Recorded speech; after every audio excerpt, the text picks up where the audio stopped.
Alrighty, good evening, everyone, or good afternoon, or good morning. I don't know when you're going to be watching this. As long as you're watching it, we're good. Thank you for joining us today, and thank you for tuning in for this very important topic supporting your school's undocumented families. Now, before I continue, I want to make a few things clear. This isn't a political thing, it's not about this side or that side.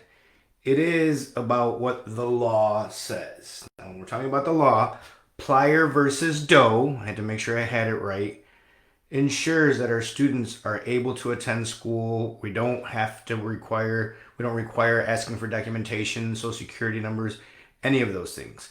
So I want to make sure that we're on the same page about this because this is important to know. I'm not pushing an agenda. I'm not saying you need to do X, Y, or Z. I am making sure that we're aware of not just the resources, but what we're supposed to be doing for all of our students and all of our families. So keep that in mind as we proceed.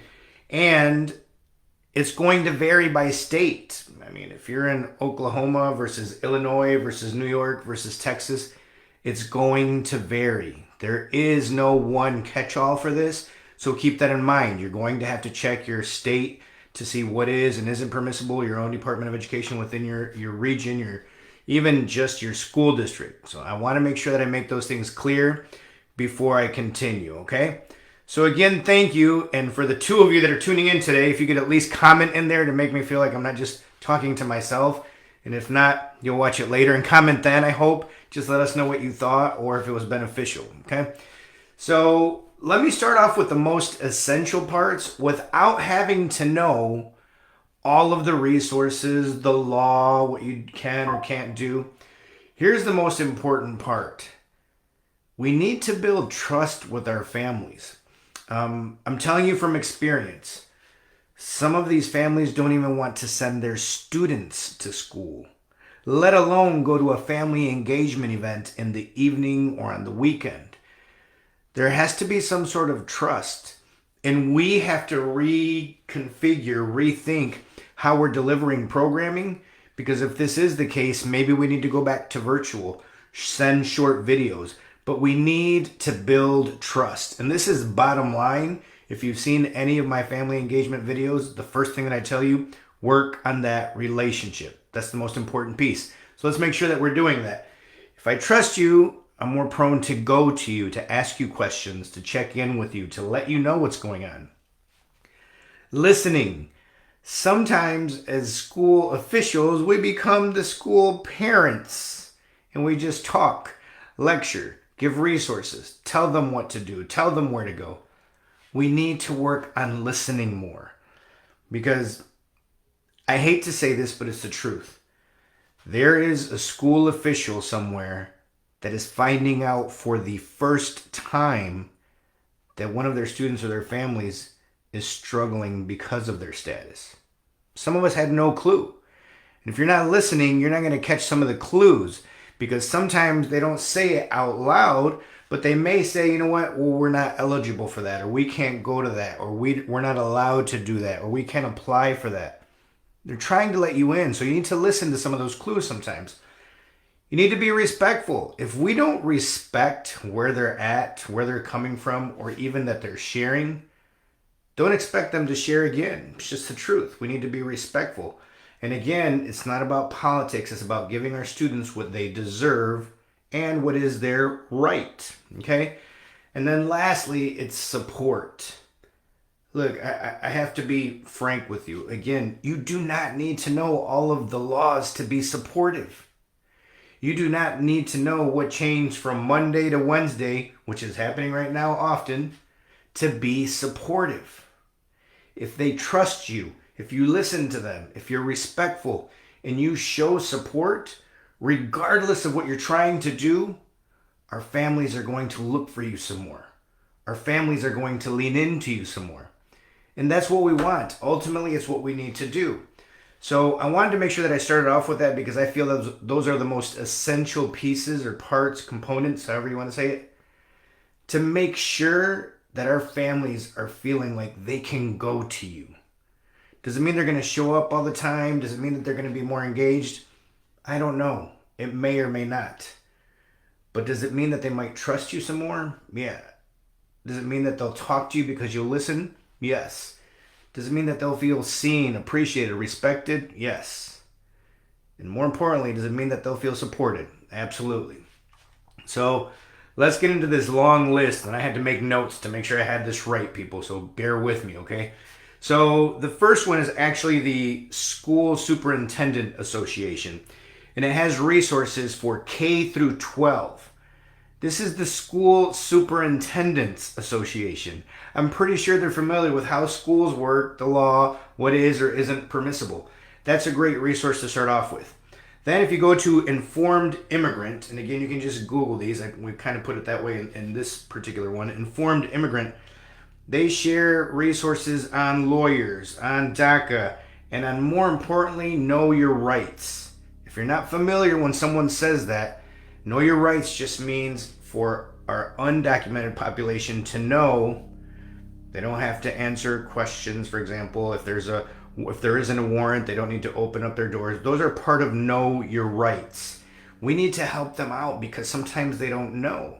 And sometimes you don't need to open up the door. But again, helping put it in perspective. If you have no idea and you panic, you start answering things that you don't need to answer. You start signing documents because they tell you it's the only way that you're going to be okay. And you make things worse. So knowing your rights is important. The Immigrant Learning Center. Now, the Immigrant Learning Center has a really cool initiative that, I'm not going to lie, I'm a little jelly that I didn't come up with. It's really cool. They're doing a teen perspective on immigration. I wish educators could hear this more often. I wish educators understood how scary it is for some of these students. I wish educators understood how scared some of their parents are, and the students don't know what to do. The students may even want to go to school, but their families are too scared to send them. I'm not saying that you need to partake in this particular initiative, but it would be great if our educators could understand a teen's perspective, okay? And then the Higher Ed Immigration Portal, it's pretty cool because it actually gives you state data for each state in terms of undocumented population, in terms of the amount of students. It just gives really cool data and resources. And again, it's important for some of us to know because sometimes we don't even realize who we're serving because of Plier versus Doe. Again, we don't necessarily know, but it is important for us to look into these things to have a better idea, okay? So that's the first set of resources. Do me a favor. Take a picture of them so that you can do what my aunt says, Googlealo, which means Google it, and you'll be able to find it so you can get this resource because that's what our families and our educators need. One of the reasons we can't support and we can't be there is because we are intimidated ourselves. Well, I don't know what to say, or I don't know where to send you. I don't know what to do. We need to do our part to educate ourselves, okay? Now, other resources that are available to you. LULAC, the League of United Latin American Citizens, has a great list of resources. But more importantly, I am in tune with how our world works. Now, don't get upset with me with what I'm about to say, okay? But it's the truth. A lot of our families are getting information from social media. Be it a post, be it a video, and I mean, let's just keep it real. They're on TikTok, just like the kids. Some of these videos are just completely wrong. LULAC has been doing a phenomenal job of posting resources, know your right cards that you can print out. You can just go to their link from that social media site, especially their Instagram, which I've been following a lot. They've been doing, if you ask me, one of the best jobs informing our families, our educators. So keep that in mind and consider just their Instagram page. You can go to their social media and their website too, which has a ton of resources. But again, it's easy to repost and share a lot of the information and content that they're sharing. And we can ensure that it's getting out to our families even quicker because it's shorter, it's more easily digestible, and it still gets to the point, okay? The immigrationhelp.org. Now, immigrationhelp.org actually answers questions. So, and it's for free. Questions that a lot of our immigrant families or undocumented families have to ask, you can ask them there for free. Now, one of the things that breaks my heart during these trying times is that there are some snakes out there that are taking full advantage of our families, saying, if you give me $5,000, I'll make sure that you're secure and you're safe and you won't have a problem, even just to get an attorney's contact information. Because some of these know your right cards say, I have the right to not answer or say anything, and here's my attorney's information. Some of these attorneys are saying, yeah, and if you just give me this much, you can put me down as your attorney. Just like anything else, there's good and there's bad folks out there, okay? Be cautious. Well, this site helps you answer some of these questions, okay? And then Learning for Justice or Immigration for Justice, it's protecting undocumented students. There's a resource in there that says specifically that, how to protect our undocumented students, okay? So these are a few of the resources. Now, for your family engagement programming, for your next event, I'm going to give you some pointers. And I've seen some of these in action. They're not easy. And if I get a little bit emotional, it's for a reason. I want you to get a public notary for your next event. Because some of these families need to give a power of attorney to their 18-year-old child, or to their neighbor, or to a cousin, or to a friend. Because if they get detained and they're deported, and I'm telling you because I've seen this, those kids are at school and have nobody to pick them up sometimes.